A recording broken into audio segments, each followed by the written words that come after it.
Before I dive into the prologue here, I want to ask you for a favor. If you have been listening to this little podcast and have enjoyed its content and feel that it's been worth $1 a month, would you be so kind as to become a patron of the show? I'm fairly certain that I will never, ever have formal ads on this show. I think the content discussed here is just too serious, but alas, it isn't free to produce. There's audio hosting fees, website fees, production costs, plus I have to purchase at least one book per month, per episode typically. But this is a passion hobby for me, so I'll be keeping it up no matter what. As long as people seem to be interested, I have fun doing it anyway. But it would be nice if I could at least get to, about cost-neutral territory. To be completely transparent, that number is roughly $100 a month.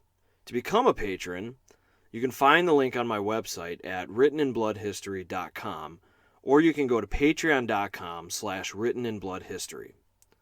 As a bonus to your patronage, you get a shout-out on the next episode that I record, as well as a sneak peek at whatever I'm working on in the background, plus early access to episodes. For those of you who are already patrons, Courtney, Kara, Joni and Mike, Peter, Aaron, I can't thank you enough. I really appreciate it.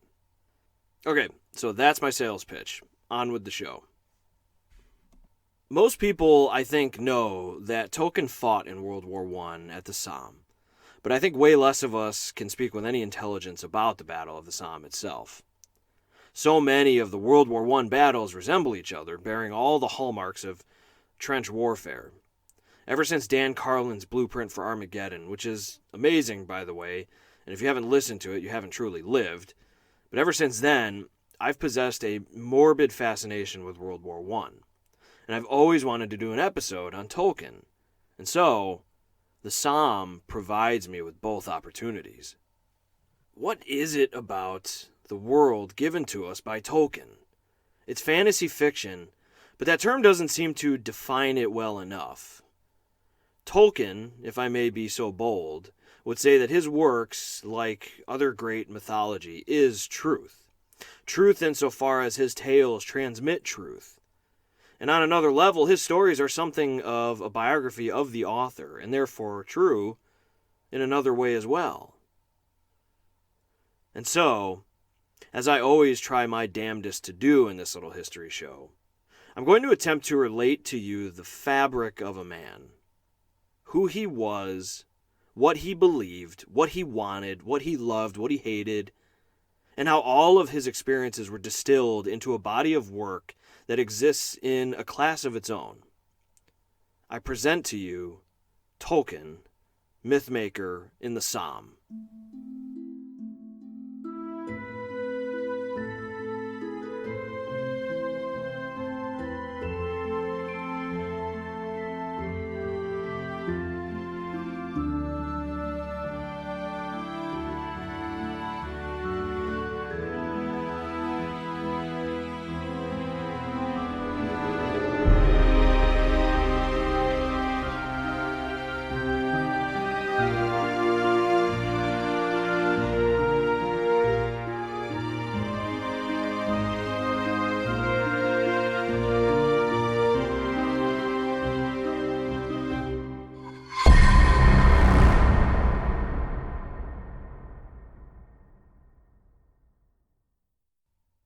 Quote, Somme, the whole history of the world, cannot contain a more ghastly word. End quote. Friedrich Steinbrecher. The Somme, perhaps, more so than any other battlefield of World War I, conjures up the horrid images of trench warfare. For all the river valley's beauty today, it may yet be many more generations before it loses that dreadful association. The region of the Somme owes its name to the river that flows through it, and it's a part of the world steeped in Western military history. William the Conqueror launched from its bay in the 11th century. The Battle of Crécy was fought here in the 14th century, devastating the medieval French military. The Somme River had often sipped the blood of clashing European powers, and to the great shame of mankind, its name comes from a Celtic word meaning tranquility. In the summer of 1916, a young man born in South Africa was on his way to this ancient battlefield, along with hundreds of thousands of others from the empire on which the sun never set. John Ronald Raoul Tolkien grew up under the wing of his mother. His father had died in South Africa while John Ronald and his younger brother and his mother were visiting family back in England. Upon receiving the news of the death of her husband, Tolkien's mother, Mabel, made the choice not to return to South Africa. She homeschooled her boys, and by the age of 4, John Ronald could read and write, English as well as Latin, which came quite naturally to Tolkien. She took pride in teaching her boys the wonders of nature through the study of botany. From these instructions, young John Ronald developed a keen eye for the rhythms and the patterns in plants and flowers and all things green, and in trees.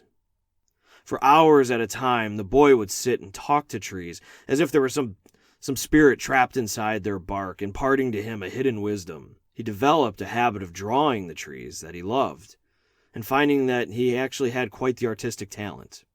As a child, he felt a deep and sincere sadness when he saw a tree cut down for seemingly no reason, and this quality never left him. In fact, it matured from a feeling into an ethos as he grew.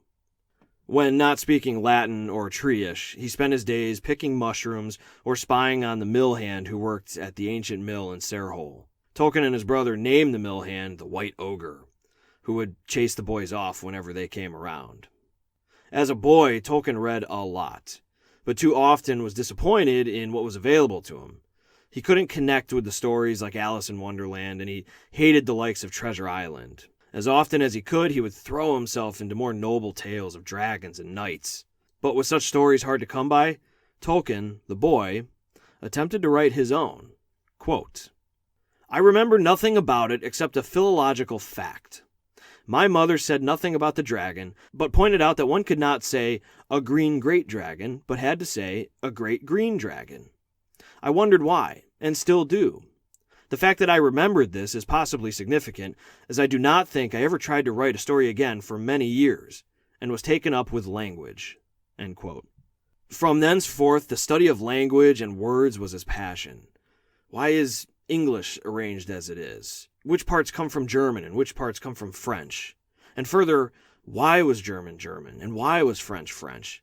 And from whence did these utterances come to organize themselves into languages? He was a philologist before he even knew that the word existed.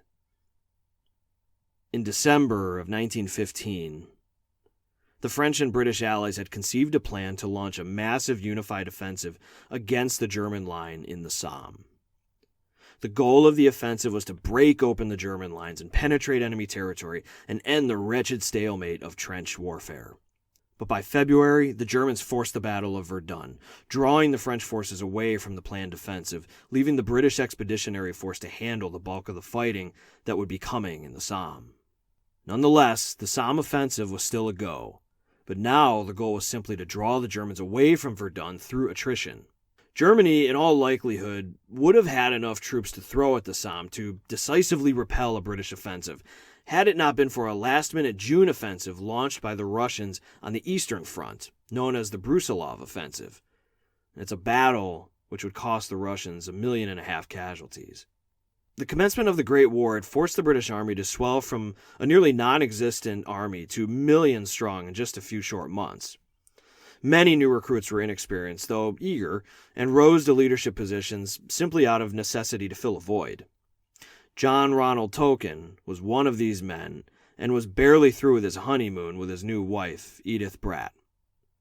Both being orphaned in childhood, they met at the same boarding house, and it began as awkward adolescent flirting.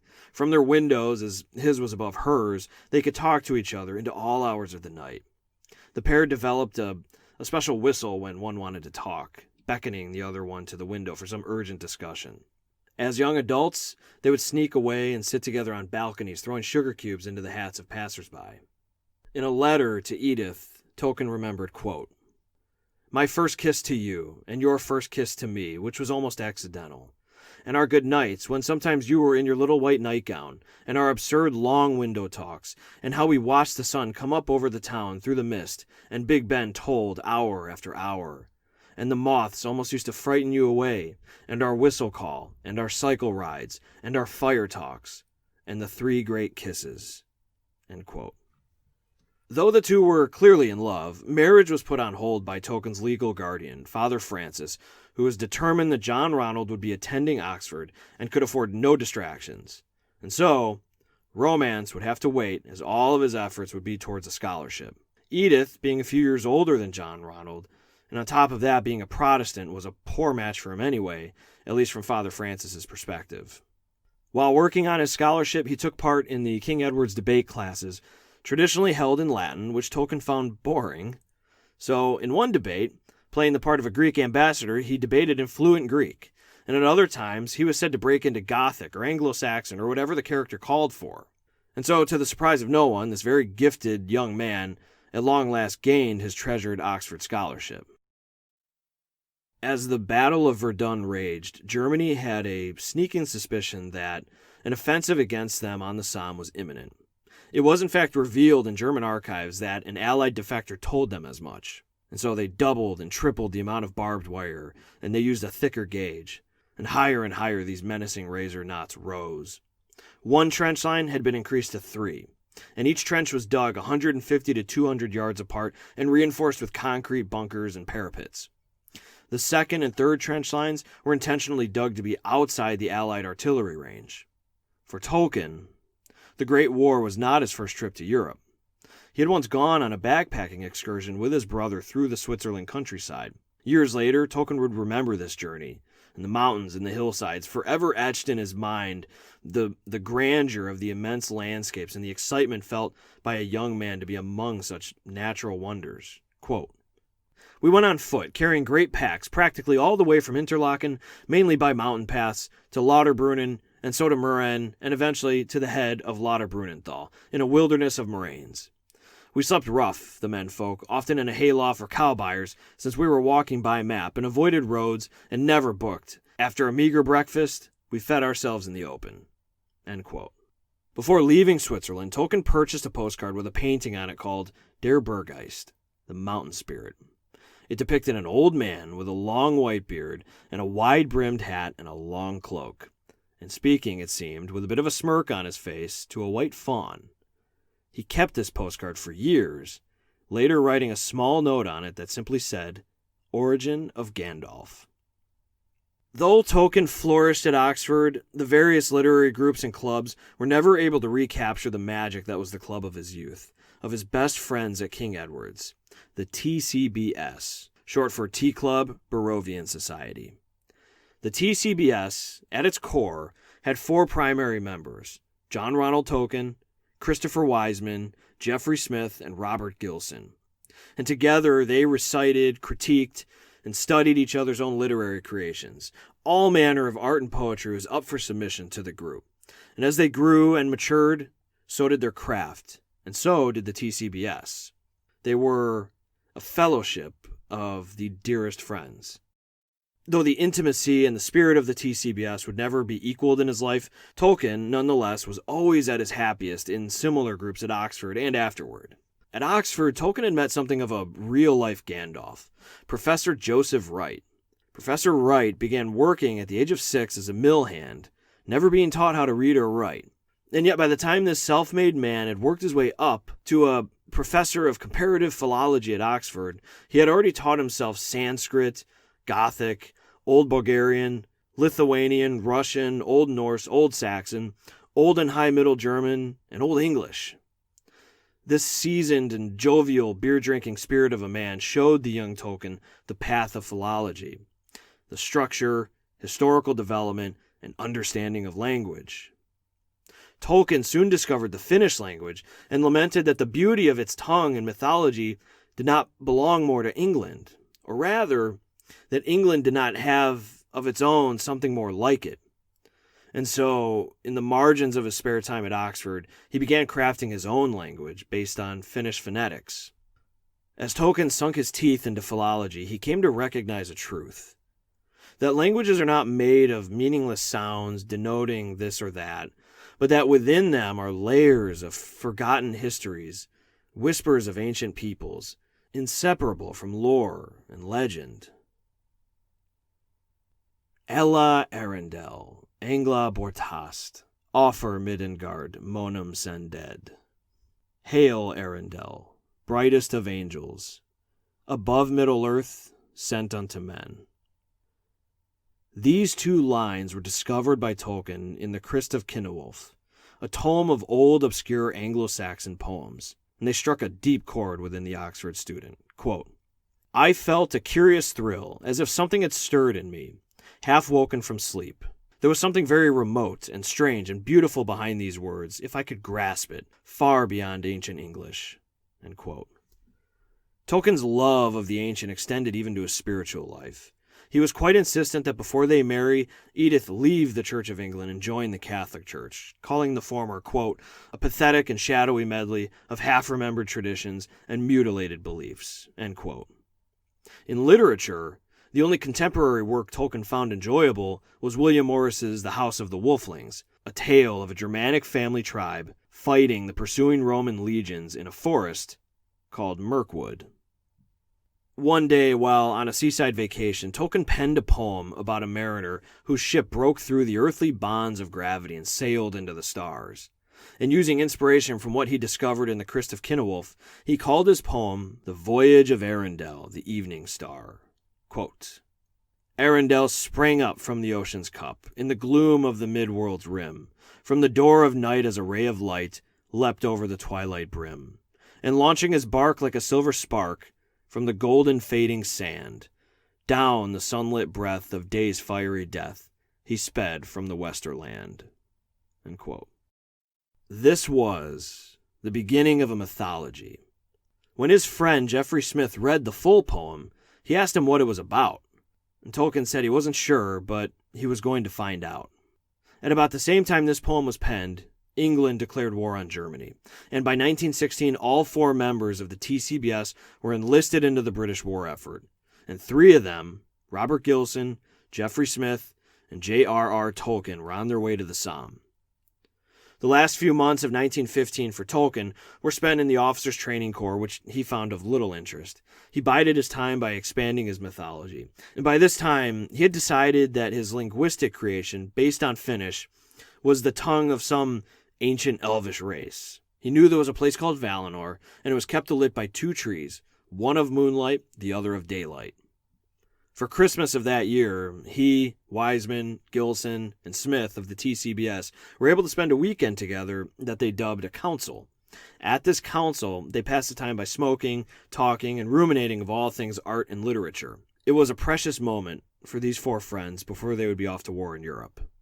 By 1916, Tolkien had achieved first-class honors at Oxford. He was now a 2nd lieutenant in the Lancashire Fusiliers. He had grown a mustache, and he was finally ready to marry Edith. To her, he wrote, quote, Lo, young we are, and have stood like planted hearts in the great sun, of love so long as 2 fair trees in a woodland or open dale stand utterly entwined, and breathe the airs, and suck the very light together, that we have become as deep-rooted in the soil of life, entangled in sweet growth. End quote. Like so many couples just before being torn asunder by war, they were married on March 22, 1916. By June, Tolkien was transported to London and then to France. He was 24 years old.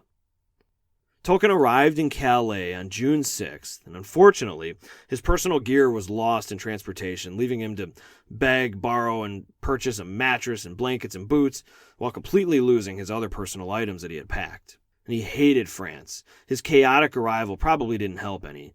His biographer, Humphrey Carpenter, goes so far as to call him a Gaulophobe, noting that Tolkien lamented the Norman conquest as if it had occurred in his lifetime. He once described the country as filthy and full of spitters, and he despised Frankish lingual influences on English and detested French cuisine, preferring the simplicity of English food. On his last visit to France, he was employed by a Mexican family as a tutor for their children. One sunny day, while they were all out for a walk, a car hopped the curb, striking and killing the children's aunt right before his eyes. And it was something he never forgot, and it was no doubt a vivid addition to his emotional loathing for the country who he now found himself offering his life to defend. But some of Tolkien's fellow Englishmen drew his ire too, the officers. The more he got to know them, and the more familiar he became with the way this modern war was to be fought, the more he hated the whole lot. Quote, "Gentlemen are non-existent among the superiors, and even human beings are rare indeed. These gray days, wasted in the wearily going over and over again the dreary topics, the dull backwaters of the art of killing, are not enjoyable." End quote. These gentlemen officers, woken up out of retirement from the Boer War to lead the younger generations, were rigid and limited in their creativity, a price many young men paid dearly for as the war dragged on.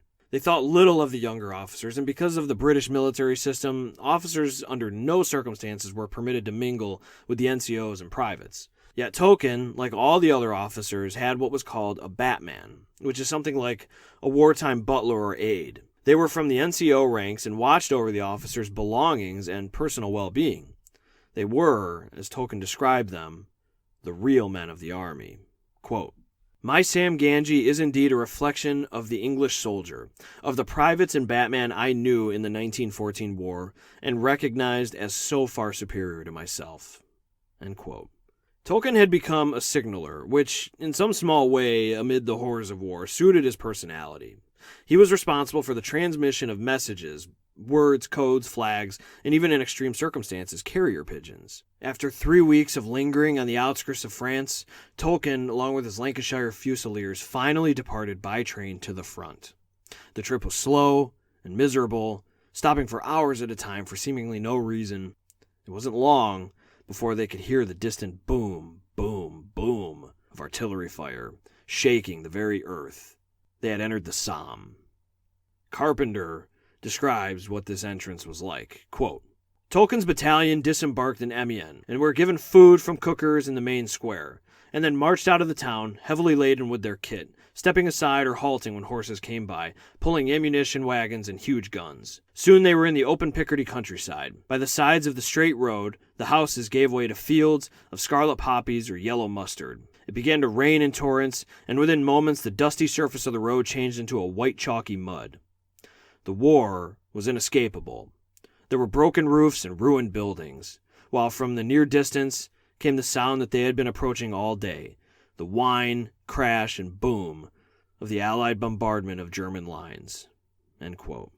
I imagine it must have been a very strange sight to see horses and pigeons employed alongside mechanical weapons of war like tanks, a first sight for many of these men entering the Somme. The British plan against German lines was relatively simple: a 5-day artillery bombardment that would destroy the defensive structure, opening up German trenches to be overrun. The 4th Army would launch the main attack, while the 3rd Army, Tolkien's army, would launch a diversion attack. On July 1st, at 7:30 in the morning, the British artillery guns fell silent, and tens of thousands of His Majesty's soldiers climbed over top to cross the vast wasteland between them and the German trenches. This was the Battle of Albert, and it would go down as the single worst day in British Army history in terms of casualties. John Ronald Tolkien was fortunate enough not to be among these men, but his dear friend Robert Gilson of the T.C.B.S. was. As the British soldiers approached the German lines, they first noticed the barbed wire that was supposed to be destroyed and was still very much intact. Then, the machine guns opened fire. Like lambs led to the slaughter, rows and rows of men fell dead, falling in heaps, piling higher and higher. Robert Gilson was leading his men in this fashion when German machine guns cut him down. And by the end of this first day of the Somme, 20,000 British soldiers were dead. Tolkien didn't know how poorly the first day of the battle had gone, and he hadn't yet known of Robert's fate, but he could tell by the mangled men returning to camp and the smell of rotting flesh wafting from the battlefield that it had not gone well. Despite the horrid death on a mass scale, this wasn't the first time death had upended Tolkien's life. His mother was, in his eyes, his own personal martyr. Quote, "My own mother was a martyr indeed, and it is not to everybody that God grants so easy a way to his great gifts as he did to Hilary and myself, giving us a mother who killed herself with labor and trouble to ensure us keeping the faith." End quote.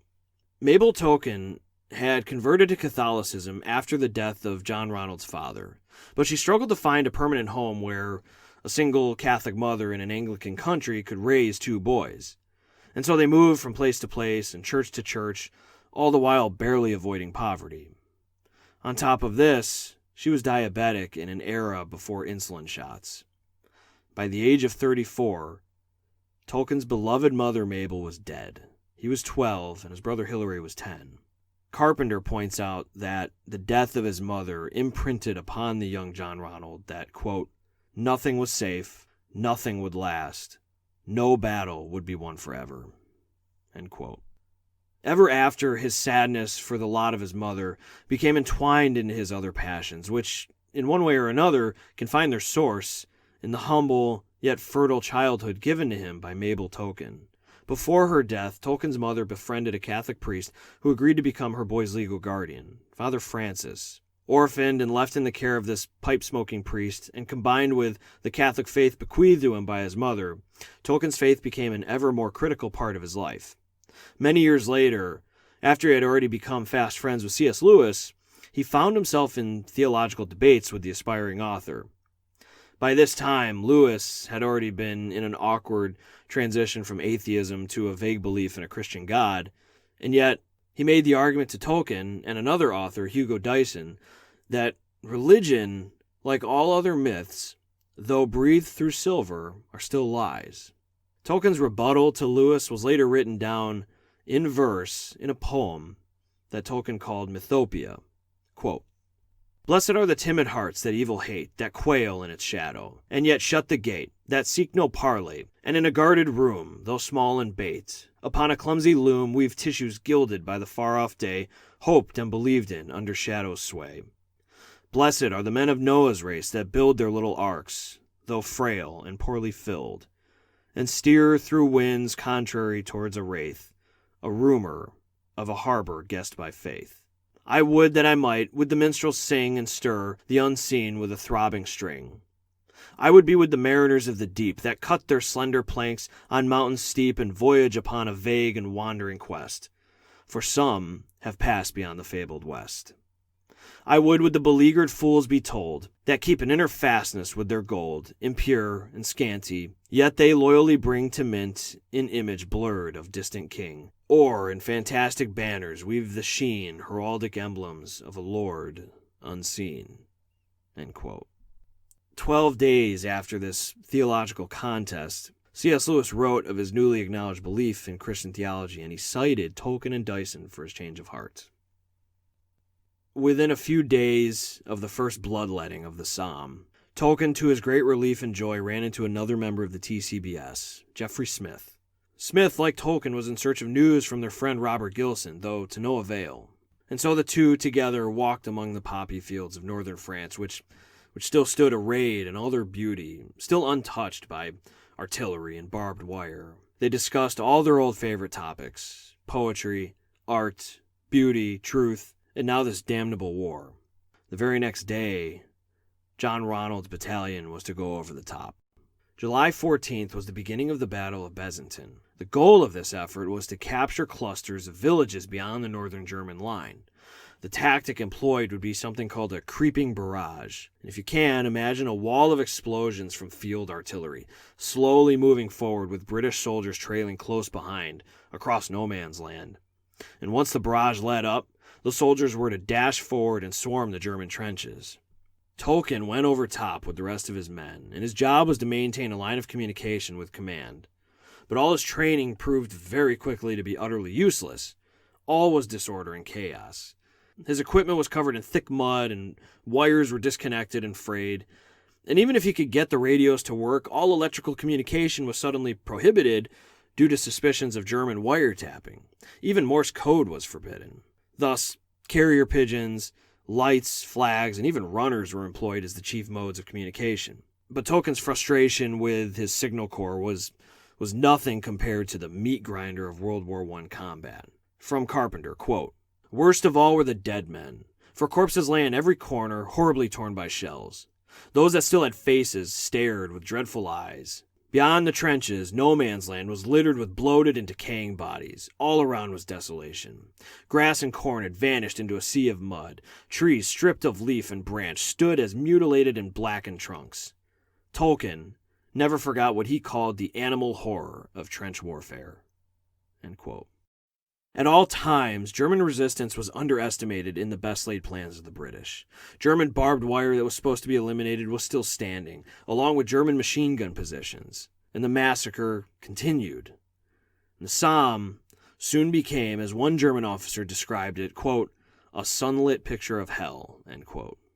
Tolkien's 7th Infantry Brigade was unsuccessful in its attack, and after 5 days of a living nightmare, he was relieved from frontline duty. Upon his return, he received a letter from Jeffrey Smith regarding the fate of Robert Gilson. Quote, My dear John Ronald, I saw in the paper this morning that Rob had been killed. I am safe, but what does that matter? Do please stick to me, you, and Christopher.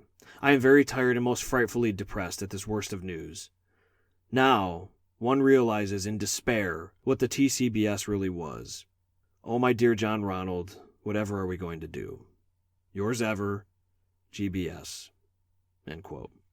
During a lull in the fighting, Lieutenant Tolkien took notice of a German prisoner in the camp. Knowing much of the German language, he spoke kindly to the man and offered him a drink of water. After a few moments of gentle talk between the two men, the prisoner politely corrected Tolkien's pronunciations. Tolkien, of course, didn't know it yet, but a few years from this moment, he would find work assisting in the editing of a new English dictionary where he would lend great assistance to the German etymology of various entries. The man who was in charge of overseeing this project said of Tolkien, quote, His work gives evidence of an unusually thorough mastery of Anglo-Saxon and of the facts and principles of the comparative grammar of the German languages. Indeed, I have no hesitation in saying that I have never known a man of his age who was in these respects his equal. End quote. Though one German prisoner might disagree with that assessment. Tolkien loved the German people, feeling at times kindred spirits with their Saxon roots. He was at times known to be fond of pranking his neighbors on New Year's Eve by dressing as an ancient Saxon warrior and chasing them down the street with an axe. As a philologist, he was credited with reviving scholarly interest in Beowulf through a lecture series that was deemed unforgettable by those who attended it. He would begin the lectures by shouting an old Anglo-Saxon with the powerful words of the poem, breathing life into its verses. One pupil in attendance later wrote, quote, He could turn a lecture room into a mead hall, in which he was the bard and we were the feasting, listening guests. End quote. For Tolkien, language was art, not science. As I said, Tolkien loved the Germans and what German heritage had contributed to the West. Painful it was for him, years later during the Second World War, to see Adolf Hitler and his Nazis raise the swastikas over Germania. Quote, I have in this war a burning private grudge, which would probably make me a better soldier at 49 than I was at 22, against that ruddy, little, ignoramus Adolf Hitler. For the odd thing about demonic inspiration and impetus is that it in no way enhances the purely intellectual stature. It chiefly affects the mere will, ruining, perverting, misapplying, and making forever a curse that noble northern spirit, a supreme contribution to Europe which I have ever loved and tried to present in its true light. End quote.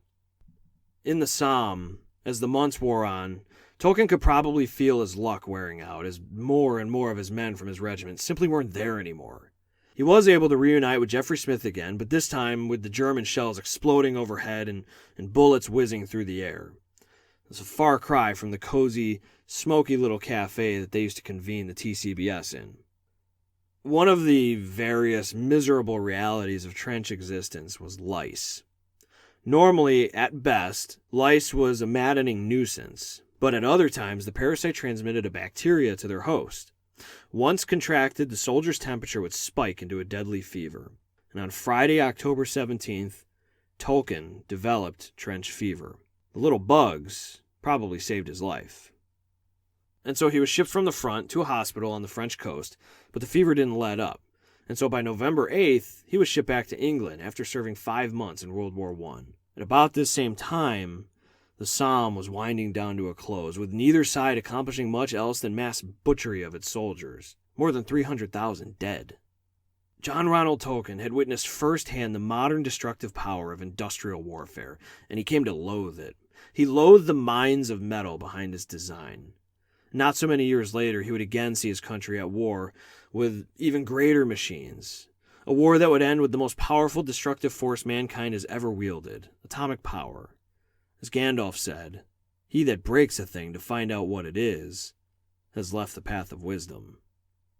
After the war, Tolkien said, quote, "Well, the first war of the machines seems to be drawing to its final, inconclusive chapter, leaving, alas, everyone the poorer, many bereaved or maimed, and millions dead, and only one thing triumphant, the machines."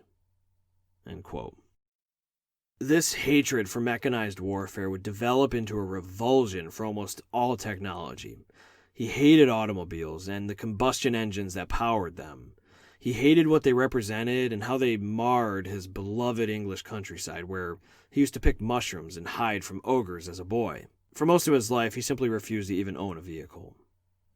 During his time in the hospital recovering from trench fever, he found himself inspired to begin organizing his loosely connected mythology, to begin weaving the threads of linguistic rhythm, poetry, and sketches into something whole.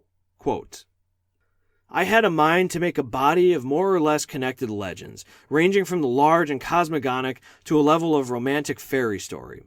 The larger founded on the lesser in contact with the earth, the lesser drawing splendor from the vast backcloths, which I could dedicate simply to England, to my country. It should possess the tone and quality that I desired, somewhat cool and clear, and be redolent of our air, the clime and soil of the Northwest, meaning Britain and the hither parts of Europe, not Italy or the Aegean, and still less the East.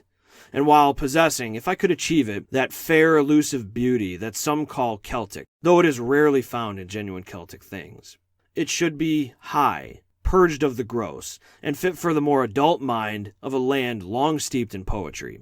I would draw some of the great tales in fullness, and leave many only placed in the scheme and sketched. The cycles should be linked to a majestic whole, and yet leave scope for other minds and hands wielding paint and music and drama." End quote. His lovely wife Edith transcribed much of these lost tales for her husband as he lay in his hospital bed. As Tolkien slowly recovered, his friend Geoffrey Smith was still in France, and by now marching behind enemy lines. One fateful day, a German shell exploded above Geoffrey, and shrapnel pierced his right arm and thigh. The medics did what they could, but gangrene took hold of his wounds. On December 16th, a letter arrives from the only of the four friends who wasn't at the Somme, Christopher Wiseman. Quote, "My dear J.R., I have just received news from home about Geoffrey, who has succumbed to injuries received from shells bursting on December 3rd. I can't say very much about it now. I humbly pray Almighty God I may be accounted worthy of him. Chris." End quote. Tolkien had earlier received and saved a heartfelt, foreboding letter from Geoffrey before he died. Quote, "My chief consolation is that if I am scuppered tonight, I am off on duty in a few minutes, there will still be a member of the T.C.B.S. to voice what I dreamed and what we all agreed upon. For the death of one of its members cannot, I am determined, dissolve the T.C.B.S. Death can make us loathsome and helpless as individuals, but it cannot put an end to the immortal four. Yes, publish. You, I am sure, are chosen, like Saul, among the children of Israel. May God bless you, my dear John Ronald, and may you say the things I have tried to say long after I am not there to say them, if such be my lot." End quote. Tolkien was grief-stricken, at first losing Robert and now Geoffrey, two of his three dearest friends from his youth, his brothers in art and verse, his fellowship of imagination. Perhaps he was searching for an outlet to cope with. Perhaps the tragedy and loss, amid the backdrop of vast destruction, fed by a cathartic creative yearning. Perhaps it was the urging on by the other still living member of the T.C.B.S., Christopher Wiseman, who wrote him, quote, "You ought to start the epic." End quote. As Tolkien began to write the Silmarillion, the words poured out from the deep chasms of mythology he had been devising all of his life. Middle-earth, Gondolin, Arendelle, Hurin and Turin, Mirkwood, Valinor, and the Valar, the two trees of light. Woven and layered into his tales were all that he loved and held dear. The beauty of the Finnish language and legendarium, Beowulf and Sigurd, and the raw despair of Nordic mythology. Tragedy, hopelessness, loss, fate, and grand armies, and thralls of evil. Entering the work, too, were themes of the fall and redemption of man, and the joy of hope from his Catholic faith, a gift passed on to him by his beloved mother. Also from her, his deep love of trees, and the pain at seeing their destruction, and his hatred for machinery. In time, the Ents were born. Then elves, orcs, dwarves, and men, and angelic creatures, they all collided as each race demanded mastery of its own fate, yet while all accomplishing, in the end, the inexorable will of a divine creator. And amid all this grit and grandeur were Tolkien's languages, woven in and out like a golden thread. Inspiration was also found in his love of his wife, his fellow orphan, Edith. Quote, "Her hair was raven, her skin clear, her eyes bright, and she could sing and dance." End quote. She was his Luthien Tinuviel. Later, from scratches on notes and envelopes, there were tales of Miss Biggins, who encountered a dragon and a slinking, loathsome creature who lurked in a cave. Many of these smaller tales he wrote at a cabin at the end of a road nicknamed Bag End. Here, into the legendarium, entered creatures like barrel wights and a curious spirit named Tom Bombadil. There was also an old man who roamed the cabin grounds that Tolkien nicknamed the Gaffer Gamgee to amuse his children. And while this is all certainly a mythology, to understand Tolkien, it's vital to know that it was much more to him. To him, the tales, while not true, they were truth in the purest sense of the word. Years after the war, Tolkien, who was by now an Oxford professor, was grading papers, and for seemingly no reason at all, he paused to write down a single sentence that had entered his brain. Quote, "In a hole in the ground, there lived a hobbit." End quote.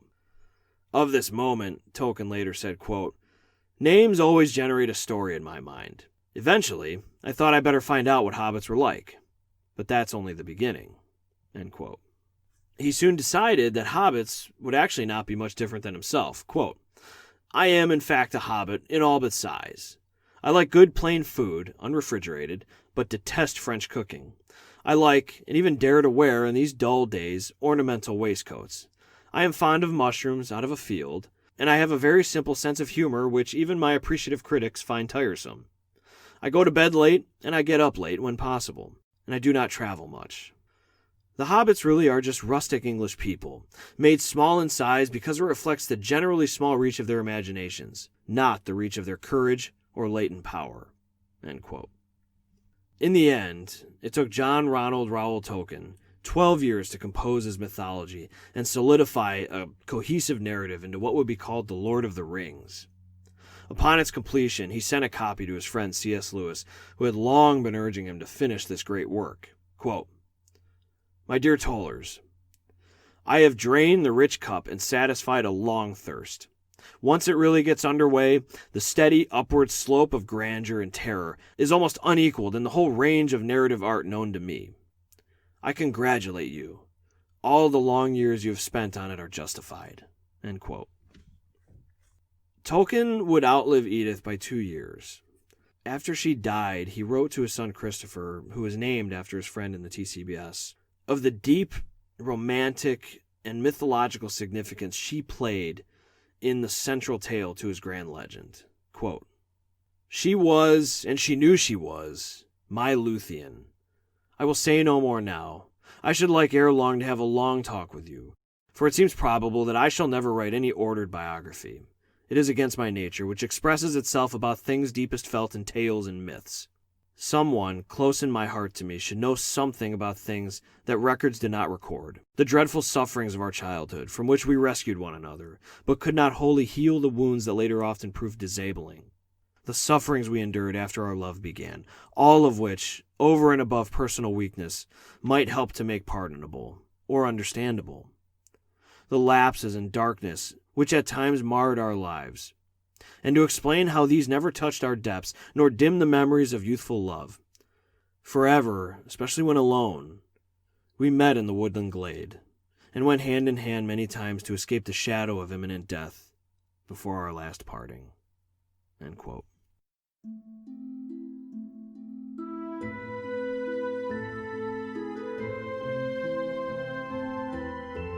After completing The Lord of the Rings, when Tolkien handed the manuscript to his publisher, he told him, quote, "It is written in my lifeblood, such as that is, thick or thin, and I can write no other."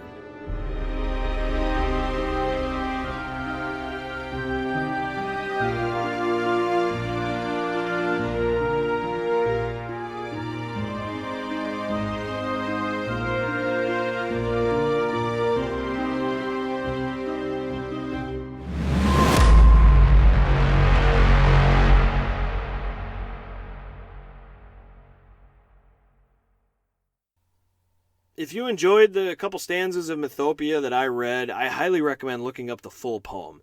It's incredibly powerful, and I'll post a link to it to the show notes. I have some cool news. You may have noticed that the bumper music that I've used for the past couple episodes has sounded really good and really professional, and there's a really good reason for that. I recently connected with a fantastically talented composer out of Finland named Dario. If you're in need of freelance music composition, Dario's your man. And to get a hold of him, you can visit his YouTube channel, which I'll link to in the show notes. I must also thank my sister Courtney for her wonderful cover art that she selflessly produces for the show. If you need any freelance artwork, she can be reached at cjdejulius.myportfolio.com. If you want to get a hold of me, my Twitter handle is @sdejulius, that's SDIJULIUS, and my email is steven.dejulius@gmail.com, or you can message me on the Written in Blood Facebook page. Lastly, I would be eternally grateful if you could leave a rating or review wherever you listen. That is the number one way to get organic traffic, so it's a huge help. And as always, thank you for listening to Written in Blood History. See you later.